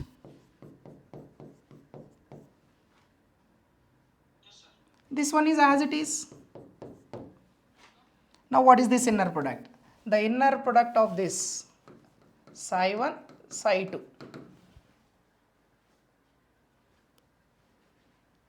You should get 6. No, not 6. Sorry, do it. Not 6. I'm sorry.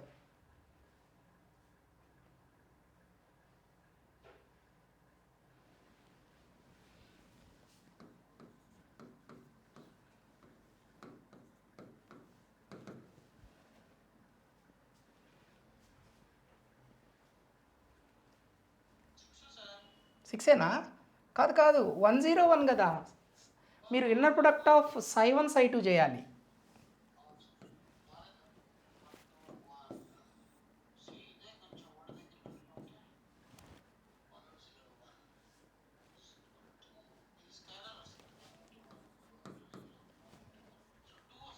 Right.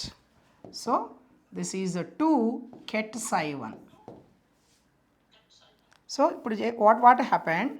You defined a projection operator in psi 1 subspace which you are using to project psi 2. Then how much projection we got? 2.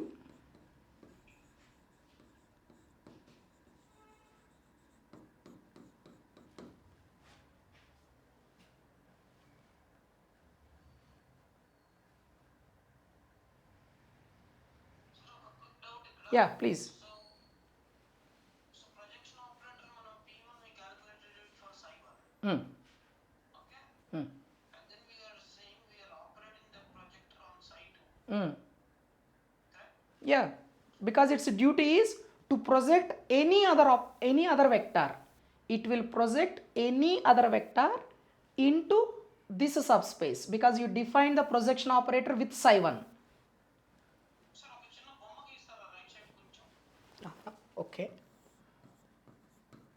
This is my projection operator I defined here and I have another vector psi 2 and you are projecting. So in this example we got this as 2.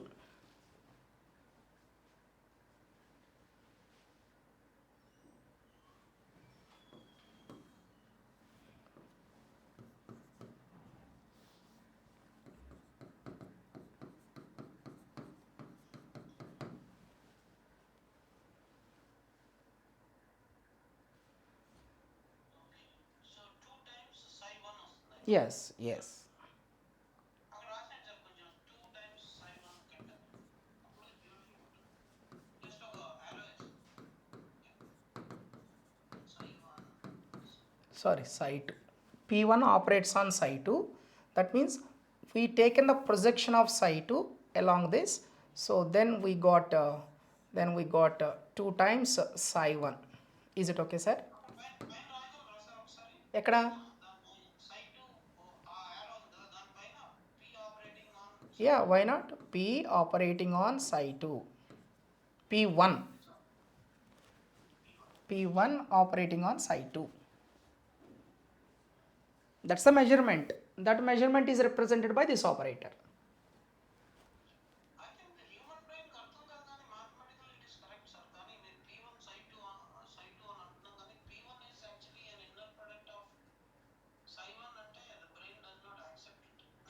You understand from a human brain perspective, psi 1 కి psi 2 కి సంబంధం లేదు కానీ దాన్ని multiply చేస్తే వస్తుంది చూడంటే అది వింత. అంటే మనం దాని మీదకి ప్రొజెక్ట్ చేస్తున్నాం కదా, we are projecting it to on to psi one. అది ఇప్పుడు for example one more vector is there sir. If you are projecting psi 2 on psi 3, you will take the inner product of psi 2 psi 3 only. So that's why this is also involved now. psi 2 psi 3 కి చేస్తాం అప్పుడు inner product. అంతే కదా.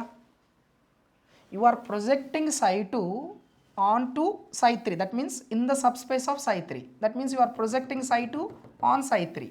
So we have to take the inner product between psi 2 psi 3.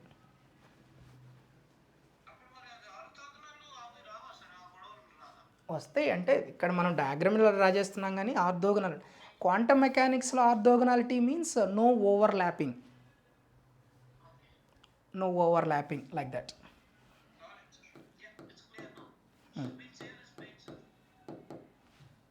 Oh, what happened? Right, fine. So that's it. So this is the projection operator. Now I want to say one small thing. Whenever you have psi 1 and psi 2, so here we got the inner product, how much sir? 2. Am I right? A small note sir. So I am finding outer product psi 1 psi 2. Just finding outer product of psi 1 psi 2. This is the ket 1 2 1. This is the bra 1 0 1. You will get a matrix 1 0 1 2 0 2 1 0 1. Right sir? Now please find the trace of that.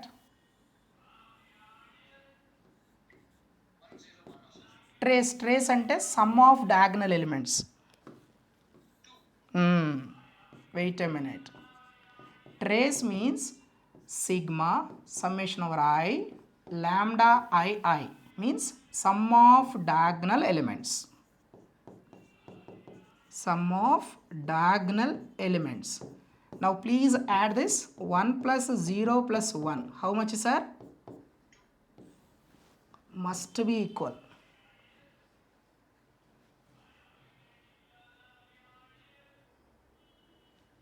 Whatever the outer product we got of two vectors, the sum of diagonal elements is called a trace of a matrix. That trace must be equal to inner product.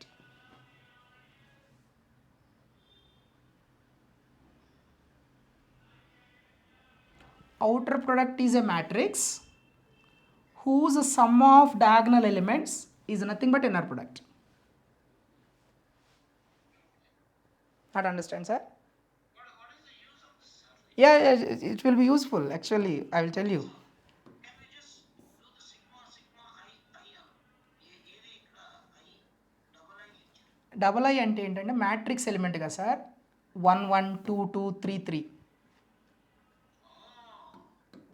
Eigen values. లేకపోతే మీకు కన్ఫ్యూజన్గా ఉంటే ఏ రాస్తాను ఒక్క నిమిషం. ఏఐఐ A11 A22 A33.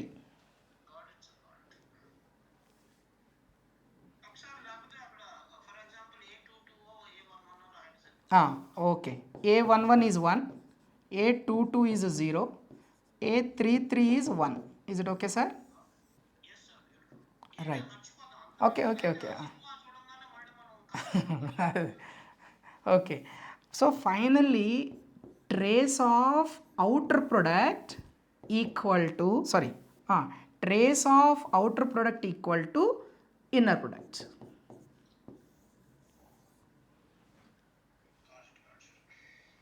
దీన్ని bracket నోటేషన్లో base of outer product is equal to inner product.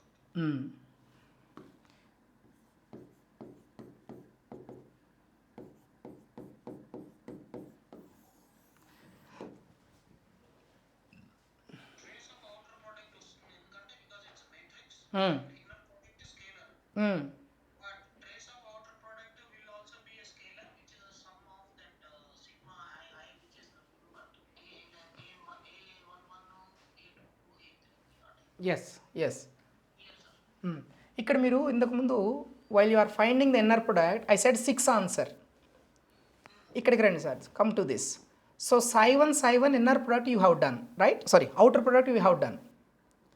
outer product diagonal elements ఏంటి sir? What are the diagonal elements of outer product? Some 6. Now earlier you have done one inner product, by mistake you have done psi 1, you said 6, because if you take the inner product of psi 1 అంటే 1 2 1 1 2 1 you will get 6. So finally whatever the outer product you find, the trace of that matrix should be equal to inner product. That's very very important actually. So can we take it as a thumb rule that if it is an outer product, it will always be a matrix cell because it is an operator? Yeah, outer product is an operator. Every operator is represented by a square matrix. If you want, you can write that also. Every operator is represented by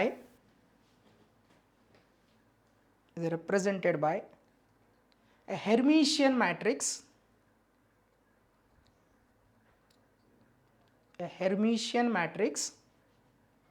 whose order equal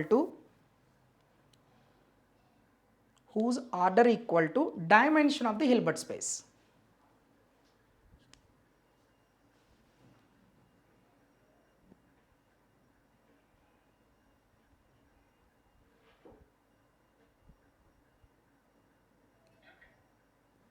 That's it. Sir. Equal to the dimension of Hilbert space. అవును sir. Example, if you want example, I will tell you. Now earlier we have taken Hilbert space electron. What is the dimension of the Hilbert space of electron? 2, because one spin up and one spin down, right? Any matrix corresponding to this electron spin is represented by a 2 by 2 matrix that you know, Pauli X, Pauli Y, Pauli Z, all these are operators only na.